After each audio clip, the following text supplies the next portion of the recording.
ፕሬዚዳንት ዶናልድ ትራምፕ ወፈፌው አያቶላ አሊ ሀመኒ አሏቸው። አያቶላ አሊ ሀመኒን ደግሞ ፕሬዚዳንት ዶናልድ ትራምፕን እርሱ ወንጀለኛ ነው ብለዋል። ኔቶ ሊበተን እንደሆነ ተነገረ። ትራምፕ ኔቶ ላይ ጣታቸውን ቀስረዋል፣ አፈርሰዋለሁ እስከ ማለትም ደርሰዋል። እንግሊዝ ትራምፕ ተሳስተዋል በሚል ወቅሳቸዋለች። ኢራንና አሜሪካ በተለይም በአያቶላ አሊ ሀመኒና በፕሬዚዳንት ዶናልድ ትራምፕ አማካኝነት ስድድብ ውስጥ ገብተዋል።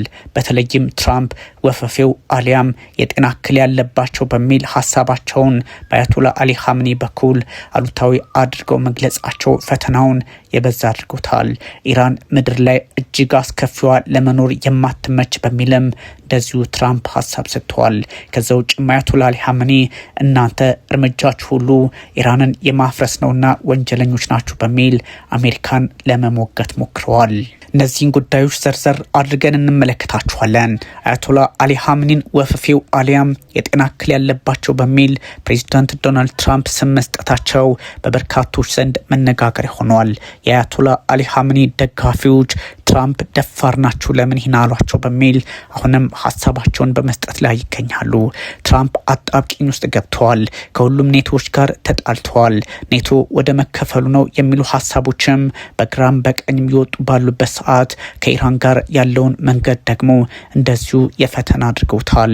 ከ3000 በላይ ሰዎች በኢራን ተቃውሞ ህይወታቸው እንዳለፈ በተገለጸበት አጋጣሚ ራሳቸው አያቶላ አሊ ሀመኒም በታመኑበት ሁኔታ እጅግ ፈተናው የበዛው የመካከለኛው ምስራቅ ፖለቲካን በትራምፕና በአያቶላ አስተያየት እያባባሱት ሄደዋል። ትራምፕ ወንጀለኛ ናቸው አያቶላ ማለታቸውን ተከትሎ አያቶላ አሊ ሀመኒ ፌክማን ይሏቸዋል ፕሬዚዳንት ዶናልድ ትራምፕ የሚል ዜና ሲነበብ ውሏል። ኢራን ደግሞ the worst place to live በሚል ሀሳብ ሰጥቷል። ፕሬዚዳንት ዶናልድ ትራምፕ ለመኖር አስከፊዋ አሊያም አስቸጋሪዋና ቀፋፊዋ ምድር ላይ ለማለት ፈልገው እንደሆነ ሴኔን አስነበቡታል። የአያቶላዎቹ የ40 ዓመታት አገዛዝ እንዲቋጭ ተቃውሞ ተቀጣጥሎ እንዲቀጥል ፕሬዚዳንት ዶናልድ ትራምፕ ፍላጎታቸው ነበር። ታዲያ ሀገሩን በአግባብ የማይመራው ጤና ቢሱ አያቶላ አሊ ሀመኒ በሚል ትራምፕ መናገራቸው ጉዳዩን ከፖለቲካን ባሻገር የእምነት ወይም ያለመከባበርም እያደረጉት መጥተዋል።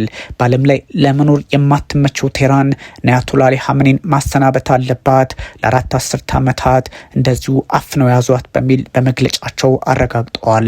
በዛ ላይ የግሪንላንድን ጉዳይ በተለየ አቅጣጫ በሚመለከቱበት አጋጣሚ ፕሬዚዳንት ዶናልድ ትራምፕ አያቶላ አሊ ሀመኒን መሳደባቸው በበርካቶች ዘንድ ጥያቄ እንዲነሳባቸው አድርገዋል። ግን ደግሞ ሁኔታው በቀላሉ የሚታይ አይደለም ተብሏል። የፖለቲካ አውዱንና ስርዓቱን ለማየት ፕሬዚዳንት ዶናልድ ትራምፕ መንገዳቸውን ሁሉ ማስተካከል ይጠበቅባቸዋል ቢባልም አያቶላ አሊ ሀመኒን እስከ መናገር ደርሰዋል። የኢራኑ ጠቅላይ መሪ ወይም ደግሞ ሁለንተናዊ መሪ አያቶላ አሊ ሀመኒ ፕሬዚዳንት ዶናልድ ትራምፕ ሆይ ግጭት ቀስቅሰዋል በሚል ወቅሰዋቸዋል። የፕሬዚዳንት ዶናልድ ትራምፕና የአያቶላ አሊ ሀመኒ አለመግባባት በኢራንና በአሜሪካ ፖለቲካ ላይ ጥቁር ጥላ ያጠላል የሚል ስጋት ያለባቸው ቁጥራቸው እጅጉን የበዙ ናቸው። አያቶላ አሊ ሀመኒ በኢራን ተቃውሞ በሺዎች የሚቆጠሩ ሰዎች ህይወታቸውን ማጣታቸውን አረጋግጠዋል። አያቶላ አሊ ሀመኒ ይህን አሉ ማለት በእርግጥም በአውሮፓ ምድር የሚነገረው ሁሉ ልክ ነው ማለት ነው። በሺዎች የሚቆጠሩ ሰዎች ህይወታቸውን አጥተዋል ብለዋል። ጠቅላይ መሪው አያቶላዎቹ ማለት ነው። ጠቅላይ መሪው አያቶላ አሊ ሀመኒ አንዳንዶቹ ህይወታቸውን ያጡት ሰብአዊ ባልሆነ ጭካኔ በተሞላው መንገድ ነው በሚል ሀሳብ ሰጥተዋል። ለሰዎቹ ደግሞ ህይወት ማለፍ አሜሪካን ተጠያቂ በማድረግ ሀሳባቸውን አጠናክረዋል። ሁለንተናዊ መሪው መቀመጫውን ደግሞ አሜሪካ ያደረገው የኢራን መብት ተሟጋች ተቋም ሁማን ራይትስ አክቲቪስት ኒውስ ኤጀንሲ እንደሚለው ከሆነ ኢራን በተቃዋሚዎች ላይ በወሰደችው ኃይል እርምጃ ማለት ነው የ3090 ሰዎች ህይወት ተቀጥፏል ብለዋል። ግን ደግሞ ከአሜሪካ ፖለቲካ አንጻር የተሰጠ ነው በሚል በሌላ አቅጣጫ ሀሳብ የሚያጋሩም አሉ። ይህኛው ጉዳይ በቀላሉ የሚታይ አይደለም።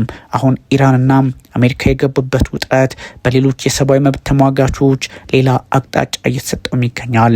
ፕሬዚዳንት ዶናልድ ትራምፕ ኢራናውያን በተቃውሞ እንዲቀጥሉ እያበረታቱ ባሉበት ሰዓት የኢራን መንግስት ተቃዋሚዎች ደግሞ ህይወታቸውን የማሳጣት አጋጣሚ ከቀጠሉባቸው እኛም እርምጃ እንወስዳለን በሚል ማስጠንቀቃቸው የሚዘነጋ አይደለም። ሌላ አጋጣሚ ደግሞ ፕሬዚዳንት ዶናልድ ትራምፕ እንደዚህ አይነቱን ሁኔታ በማባባስና የሀገሪቱን ፖለቲካ በመናድ ኢራን ላይ ጫና ፈጥረዋል በሚባልበት ሰዓት የተለያዩ የፖለቲካ አካሄዶች በኢራንና በአሜሪካ ውስጥ መፈጠራቸው ውጥረቱን መንገዱን እንዲለውጥ አድርጎታል።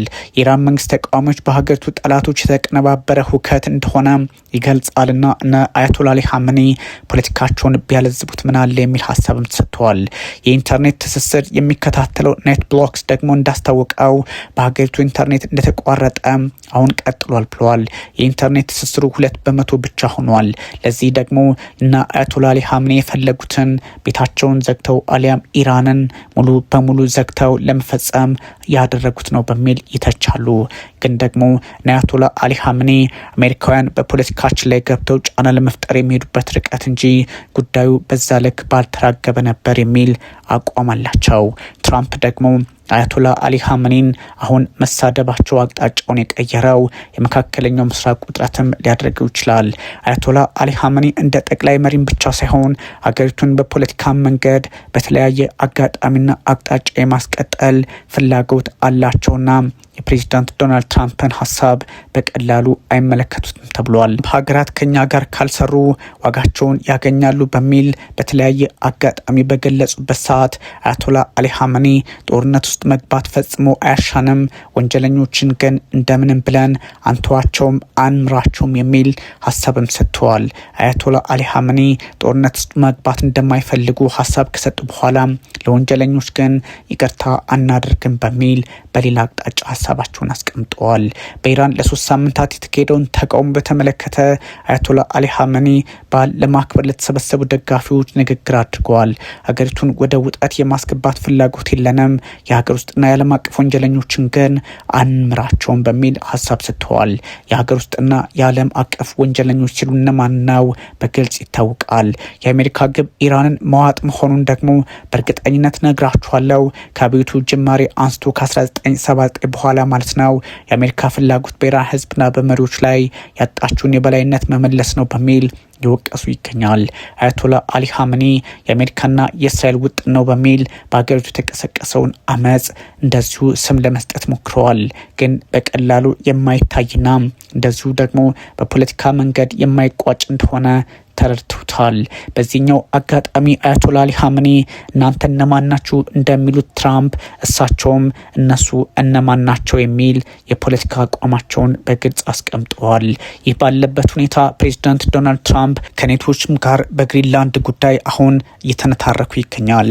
የብሪታንያው ጠቅላይ ሚኒስትር ኬር ስታርመር የፈረንሳዩ ፕሬዚዳንት ኢማኑኤል ማክሮን ጨምሮ በርካታ የአውሮፓ መሪዎች በፕሬዚዳንት ዶናልድ ትራምፕ ላይ ትችት እየሰነዘሩ ነው። ትራምፕ የሚሄዱበት ሁሉ አስቸጋሪ ኔቶን የሚከፋፈል አውሮፓና አሜሪካ ያላቸውን ግንኙነት ከወዳጅነት ወደ ጠላትነት የመቀየር ነው የሚል ሀሳባቸውንም እያጋሩ ይገኛል።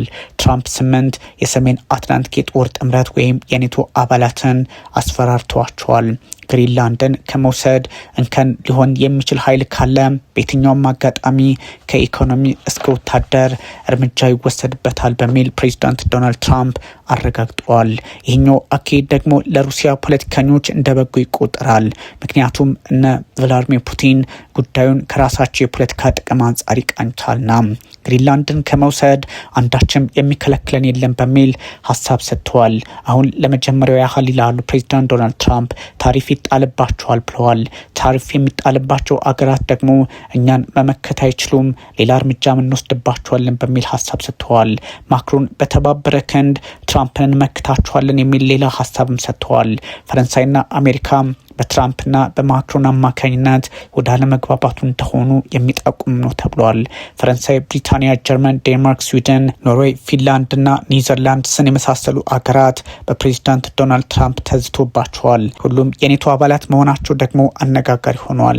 ከፌብሩዋሪ 1 ጀምሮ 10% ታሪፍ ይጣልባቸዋል፣ ሰኔ ላይ ደግሞ 25% አድርሰዋለሁ በሚል በእነዚህ 8 አገራት ላይ ፕሬዚዳንት ዶናልድ ትራምፕ ዝተውባቸዋል። የብሪታንያው ጠቅላይ ሚኒስትር ሚኒስትር ሰር ኬር ስታርመር ኔቶን መጫን በአሜሪካ ዘንድ ልክ አይደለም በሚል ሀሳብ ሰጥተዋል። ትራምፕም ተሳስተዋል በሚል ሀሳባቸውን ለማጠናከር ሞክረዋል። በግሪንላንድም ውጥረት ነግሷል። ምክንያቱም የተለያዩ የአውሮፓ ሀገራት ጦራቸውን ወደዛ አካባቢ ማንቀሳቀስ ውስጥ ናቸውና በግሪንላንድ ያለውን ውጥረት ለመቋጨት የግድ የአውሮፓ ህብረት መሰባሰብ አይጠበቅበትም። እነሱ ግን እየተሰባሰቡ ነው። እንደዚህ አይነቱን ጉዳይ እኛም በቀላሉ ልናይላቸው አንችልም በሚል ትራምፕ ደጋግመው መግለጫ በመስጠት ላይ ይገኛሉ። በዓለም የፖለቲካ ስርዓትም ሆነ አውድ እንደዚህ አይነት አስጨናቂ ጊዜ ኖሮ አያውቅም በሚል የአውሮፓ ሀገራት ሀሳባቸውን እየሰጡ ይገኛል።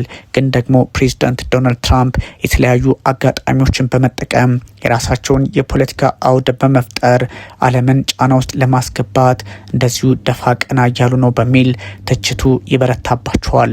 ትችትን በትችት በመመለስ የሚታወቁት ፕሬዚዳንት ዶናልድ ትራምፕ ከኢራን እስከ አውሮፓ ህብረት አሁን ፈተናቸውን ቢያበዙትም እሳቸው ግን መፍትሄውን እኛንን የምናውቀው በሚል ሀሳባቸውን አጠናክረዋል። የአውሮፓ መሪዎች ትራምፕ ግሪንላንድን በታሪፍ ማስፈራራታቸው ተቀባይነት የለውም በሚል ራሳቸው እየዛቱባቸው ይገኛል። ትራምፕ በግሪንላንድ ምክንያት 8 አገራት ላይ ታሪፍ መጣላቸውን የአውሮፓ መሪዎች እየተቃወሙ ይገኛል። የዩኬው ጠቅላይ ሚኒስትር ኬር ስታርመር ደግሞ የትራምፕ እርምጃ ፍጹም ስህተት በሚል ለማጣጣል ሞክረዋል። በሌላ በኩል የፈረንሳይ ፕሬዚዳንት ኢማኑኤል ማክሮን ተቀባይነት የሌለው ነው፣ አንድ ላይ ሆነን መፍትሄ ልንሰጣቸው ይገባል ለትራምፕ በሚል ሌላ አይነት መግለጫ አውጥተዋል። ትራምፕ ከዴንማርክ፣ ኖርዌይ፣ ስዊድን፣ ፈረንሳይ፣ ጀርመን፣ ዩኬ፣ ኔዘርላንድስና ፊንላንድ የሚመጡ ምርቶች ላይ 10% ታሪፍ ተግባራዊ ለማድረግ ቃል ገብተዋል። ታሪፉ ከሚመጣው የአውሮፓውያኑ ወር ጀምሮ የሚተገበር ነው። በግሪንላንድ ጉዳይ ስምምነት ላይ ካልተደረሰ 25% ሰኔ ላይ ከፍ ያደርጉታል። ትራምፕ የዴንማርክ ክፍል የሆነችውን ራስ ገዟን ግሪንላንድን 57,000 ሰዎች የሚኖሩባትን ለአሜሪካ ብሔራዊ ደህንነት አስፈላጊ ናት፣ እናም እንጠቀልላታለን በሚል አቋማቸውን በተደጋጋሚ በመግለጽ ላይ ይገኛሉ። ይህን ያልተቀበሉት የአውሮፓ መሪዎች ደግሞ ግሪንላንድ የአውሮፓ ናት በሚል አሊያም የዴንማርክ ናት በሚል ሀሳብ ይሰጣሉ። ፕሬዚዳንቱ የጣሉትን ታሪፍ ተከትሎ የአውሮፓ ህብረት እሁድ ከሰዓት አስቸኳይ ስብሰባ ከመጥራቱን ባሻገር ምን ሊያነሳ ይችላል በበርካቶች ዘንድ የሚጠበቅ ጉዳይ ሆኗል። የኛው የፕሬዚዳንት ዶናልድ ትራምፕ አካሄድ የዓለምን የፖለቲካ ስርዓትና አውድ ሊቀይር ይችላል ቢባልም ጉዳዩን ራሳቸው ፕሬዚዳንት ዶናልድ ትራምፕ በአንድም በሌላ መንገድ የመቋጨት ፍላጎት እንደሌላቸው በተደጋጋሚ በማስቀመጥ ላይ ነው። ታዲያ የፖለቲካ ዛቻውን በጸጥታ ሁኔታ ለመቆጣጠር የፈለጉት ፕሬዚዳንት ዶናልድ ትራምፕ ምን አስበው ምን አይተው ግሪንላንድ ላይ አይናቸው አፈጠጠ በሚል ጥያቄ ቢያነሱም እሳቸው ግን የብሔራዊ ደህንነት ጉዳይ ነው በሚል መግለጫ ከመስጠት አልተቆጠቡም። ይህኛውን መንገድ በምን ሁኔታና መንገድ መቆጣጠር ይቻላል? ጊዜን ከመጠበቅ ውጪ አማራጭ ያለ አይመስልም እየተባለ ይገኛል።